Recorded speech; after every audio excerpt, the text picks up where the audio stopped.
미국이 중국과 90일간 관세를 일부 유예하기로 했지만 철강과 반도체 같은 품목 관세는 이번 합의에 포함되지 않는 것으로 나타났습니다. 그간 미중 갈등의 피해 업종으로 거론돼 왔던 반도체 섹터에는 추가 관세 완화에 대한 기대와 우려가 공존하고 있습니다. 현재 반도체 품목 관세 부과를 위한 안보 영향 조사가 진행되고 있는 가운데 우리 정부를 비롯해 200곳이 넘는 이해관계자들이 미 상무부에 우려를 전달한 것으로 알려졌습니다. 여러분 안녕하십니까? 5월 13일 마켓워치 첫 소식은 증권부 정재훈 기자와 알아봅니다. 정 기자, 이번 미중 관세 협상 최대 수혜주가 엔비디아라는 평가가 있던데 맞습니까? 네, 사실 반도체가 이번에 미중 무역 협상에서 다뤄지지는 않았었잖아요. 그래서 직접적인 연관성은 없다라고 볼 수가 있겠습니다. 하지만 이미 PC와 서버, 반도체, 스마트폰 등은 지난달 초에 미국이 상호 관세 예외 조항을 적용을 했습니다.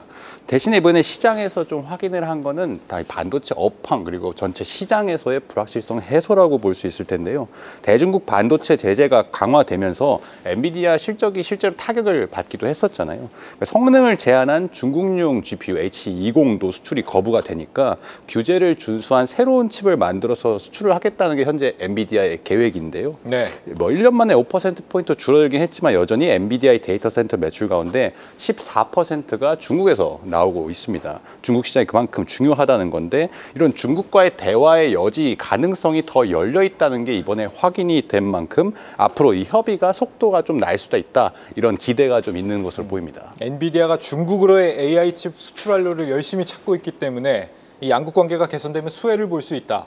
아직까지는 다소 좀 막연한 기대이긴 한데 말이죠. 실제 이 엔비디아가 중국에 만약에 수출이 가능해지면 특히 삼성전자가 동반 수혜를 볼 것이다. 이런 시각이 있잖아요. 그렇습니다. 삼성전자, SK하이닉스 모두 포함이 되는데요. 아까 말씀드린 이제 새로운 저가형 AI 칩을 중국에 수출하는 거를 엔비디아가 7월에 준비를 하고 있다라고 좀 전해지고 있는데 미국의 제재로 현재 삼성전자와 SK하이닉스는 HBM을 직접적으로 중국에 수출을 하지 못합니다. 오로지 GPU, 그러니까 한마디로 엔비디아의 GPU에 패키징된 상태로만 수출이 가능한데요. 삼성의 경우 이제 초기에 H20에 HBM3를 공급했다고 알려져 있죠. 현재까지 들어가 있는지는 알 수가 없지만 엔비디아의 신규 저가 AI 칩에 어떤 HBM이 이제 탑재가 되느냐인데 사실 저가형이다 보니까 SK하이닉스의 조금 고성능 칩보다는 삼성전자의 칩이 들어갈 가능성이 높지 않냐는 게 시장의 분석입니다.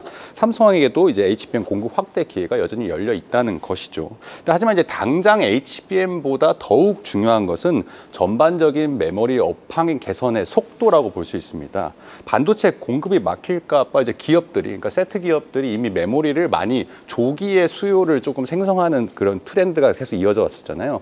그 결과 이제 D램과 낸드 플래시 가격이 급등하는 게 확인이 됐었죠. 실제로 4월 달 지난달이죠. D램 가격이 4년 만에 최고의 큰 폭의 오름세를 보였습니다. D램 단가 인상이 또 단행되고 있는데 마이크론이 지난달에 이미 단가 인상한다고 밝혔었고 여기에 이제 삼성전자와 SK하이닉스도 가격 인상을 진행한다는 소식이 들렸기 때문에 그런 이유로 최근에 우리 반도체 기업들 주가가 좀 오른 것으로 분석이 되거든요. 무엇보다 이제 미중 무역 긴장 완화가 전 세계 경기 위축 해소에 도움이 된다는 게 좀 설명이 됩니다. 지난 트럼프 1기 당시에 중국과 협상에서 1년 반이나 걸렸던 게 최근에 좀 속도가 빠르게 결정이 됐었죠. 관세 전장에 따라서 두 국가 경제에 큰 타격이 있었다는 게 사실 이번에 협상으로 조금 드러났다고 볼 수가 있습니다. 경기 회복이 이제 미국 기술주 투자를 촉발을 하고 이것이 다시 메모리 반도체나 AI 반도체 수요를 증가를 하고 이런 반도체 업황이 개선되는 이런 선순환 구조가 현재 진행이 될 수 있다라는 가능성이 제기가 되고 있는 겁니다. 네. 반도체 섹터만을 딱 놓고 봤을 때 간밤의 이벤트로 뭔가 불확실성이 해소된 건 아직 아무것도 없는 상황 아닌가요? 대신에 이제 시장에 어떻든 우리가 갖고 있던 경기 침체 우려가 좀 해소됐다는 게 크고요.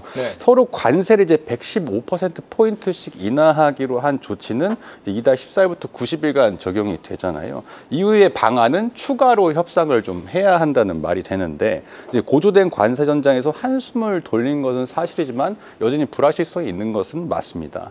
특히 이제 반도체는 미국의 별도 품목 관세 발표도 앞두고 있는 상황입니다. 미국이 현재 반도체 관세 설정을 위해서 전 세계 기업들의 의견을 수렴하고 있는 것으로 전해지고요. 그러니까 미국 주도의 기술주가 흔들릴 수도 있다는 점에서 반도체 품목 관세에 대해서는 유독 미국이 조금 더 조심스럽게, 왜냐하면 이건 더 전략적 자산이 될 수 있기 때문에 그런 분위기가 좀 탐지되는 것으로 보입니다.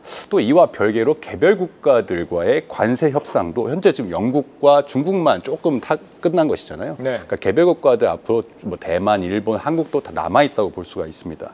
그러니까 동아시아국들에게 또 환율 절상 압박이 어떻게 가해질지도 지켜봐야 됩니다. 트럼프가 이제 달러 약세를 유도해서 무역 수지 적자를 해소를 하려고 하는데, 지금 보시는 순위대로라면 우리나라도 꽤 크게 무역 흑자를 보고 있기 때문에 압박이 더 거세질 것이라는 건데요. 특히 이제 반도체 강국인 대만과 한국에 대해서 어떻게 조치를 취하느냐를 봐야 됩니다. 그러니까 반도체는 달러로 결제하기 때문에 환율이 오르면, 즉 달러 가치가 상승을 하면 단기적으로 수혜를 봅니다. 삼성전자가 지난해 이제 사업 보고서에 밝힌 대로 환율이 5% 오르면은 단기 순이익이 한 3천억 원 이상 오른다고, 이익이 오른다고 보고 있거든요. 반대로 말하면 환율이 떨어지면 그만큼 손실도 늘어난다는 소리가 됩니다. 삼성전자와 SK하이닉스가 이제 2분기에 반도체 영업이익이 각각 3조 원대, 그리고 8조 원대 정도 해서 호실적을 보일 것으로 보이는데, 여기에 업황 개선 속도가 더 빨라지느냐 아니면 늦춰지는가가 우리 반도체 기업들의 앞으로 주가 향방에도 결정적인 요인이 될 것으로 보입니다. 네, 200곳이 넘는 이해관계자들이 반도체 품목 관세에 대해서 우려를 전달했다고 하고, 트럼프 대통령도 집권 초기의 강경함이 좀 사라지는 모습을 보이고 있다는 점 희망을 가져봐도 될 것 같습니다. 증권부 정재훈 기자와 알아봤습니다.